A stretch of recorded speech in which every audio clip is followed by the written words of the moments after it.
Hey you witches, how you doing? I was just about to head out to the dog park and I remembered I have to do a Clovenstone update for you guys. Yes, today is Saturday and that makes it video day. So for those of you who are new around here, my name is Taya. Welcome to the channel where we talk about all things witchcraft. And for those of you who are returning viewers, maybe coming in from another video, thank you so much for the support. I appreciate it. All of you, please consider subscribing. It's a great way to help us build the channel. So, the Clovenstone workings. So I had previously reviewed this, the Clovenstone workings by Robin Artisan, and I was a little torn.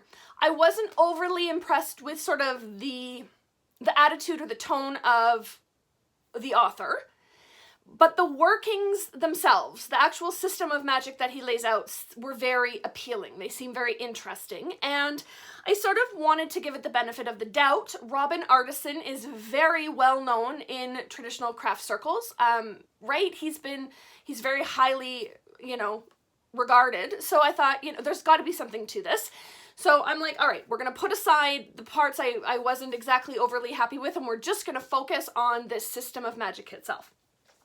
So that was sort of my first review. In my second review, I actually went and did the first exercises, creating a breaching talisman, and then basically making attempting to make a pact with the devil for witching powers.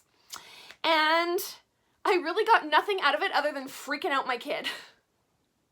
So basically you perform this very particular ritual, and you should get like dreams of initiation within, you do it on a full moon or a new moon, and you should have dreams of initiation before the next full moon or the next new moon.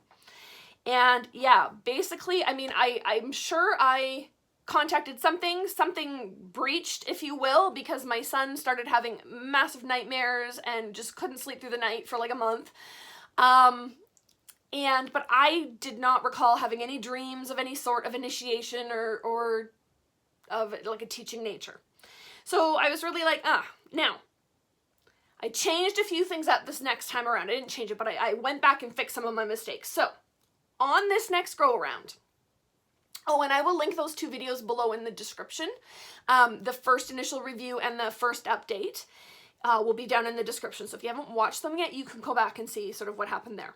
So on this next go around, the first thing I did was I added 3 new wards to my home. No, 2 new wards, and I really beefed up a third.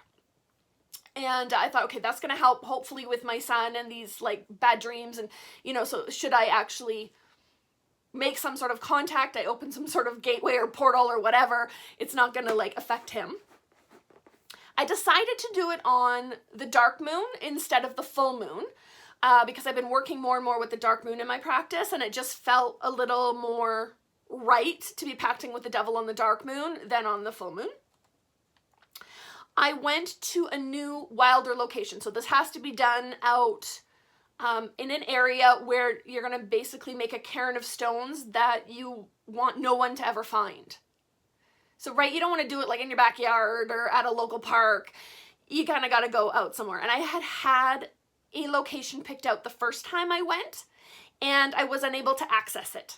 So this second time I was able to access it, so I did get to use this wilder location. And I didn't make any mistakes this time. The first time I had missed a step in the laying the gateway ring. So this time I made sure I had all the steps in place. I was a lot less nervous, so it was a little easier to like focus and concentrate and make sure I got everything down. So to the results. I did this ritual out in the middle of nowhere, so to speak. I came home the first night, went to bed with my breaching talisman on, and nothing. I just slept. The second night, I wore the breaching talisman to bed. I did you're supposed to do like a very particular sort of a mental exercise before you go to bed. I did it, fell asleep, and I had the dream. So, before I get to the dream, my kid also slept through the night. All the nights, he was not affected by this, so that was really nice.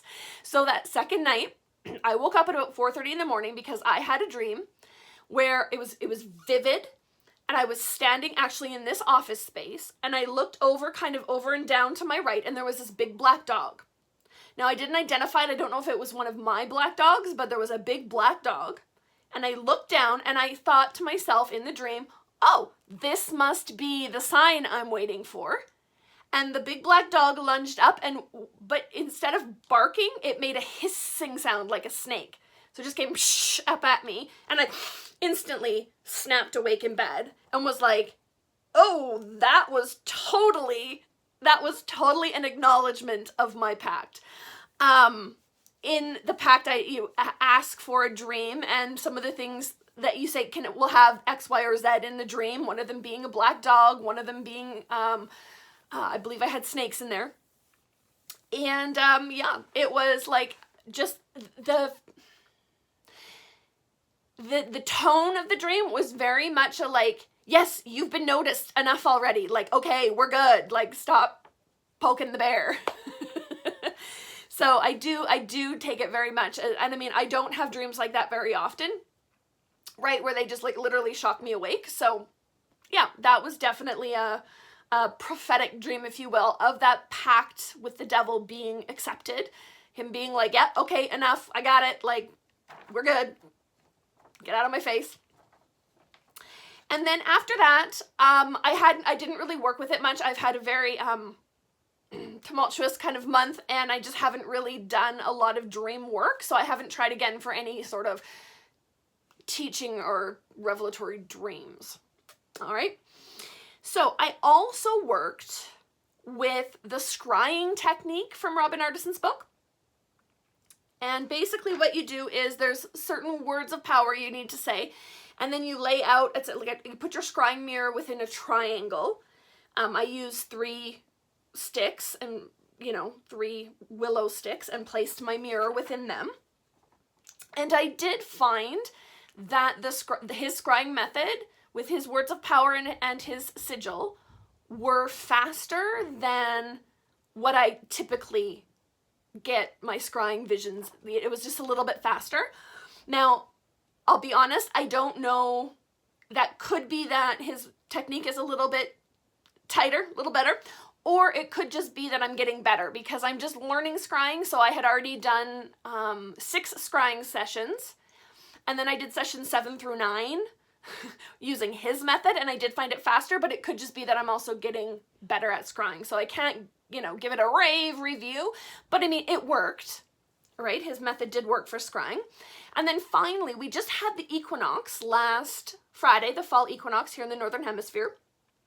And I did follow through on the equinox with the pact offerings that I had said that, if you pact with me and you grant me my witching powers and these other things, then I will do X, Y, and Z for you to the devil. So I did go out and do, even though it was pouring flippin' rain, I went out and I did my due diligence and I held up my end of the pact. So hopefully I'll be able to continue working with the devil through these methods. I think they were good. So all told, this is my last update. There's nothing revelatory or like groundbreaking here. I think my final determination on the Clovenstone workings by Robin Ardison is that, you know what? It's a workable system of magic. It has merit, and it's worth giving a try to if you can sort of get past the tone of the author. His system is very heavy on dream work. I'll be honest, dream work is not my strong suit. I'm a very heavy sleeper. I cherish my sleep. I have a hard time with doing sleep work, like waking up at 4:30 in the morning, like, woo, just got my dream, really was great. But it's also interrupting my sleep, and my sleep is precious with all of my mental health stuff. So I'm not big on dream work. I have a very hard time remembering my dreams. But I know for a lot of people, that is something that they do. That is something that they like to play with, if you will, right? So I can definitely see where it would work, quite well for other people. So yeah, final determination is it's definitely a workable system, and I would recommend giving it a try. If you're interested in traditional witchcraft, if you're interested in sort of getting into that spirit work and pacting with the devil or the Queen of Elfame, it's a great way to get started. So I guess with that being the end of it, there won't be any further updates. Have you worked with the techniques in the Clovenstone workings? I'd love to know how that went for you. Did you enjoy it? Did you find it worked? Yeah, leave us a comment in the discussion or in the comments below. And yeah, that's our video for today. Thanks so much, you guys, for sticking with me through all these updates and reviews on the Clovenstone workings, but I just thought it was important to really delve into the system and see if it was workable. And I definitely think it is. So yeah, thanks for hanging out, and we'll catch you in the next video. Mwah! Thanks so much, you guys.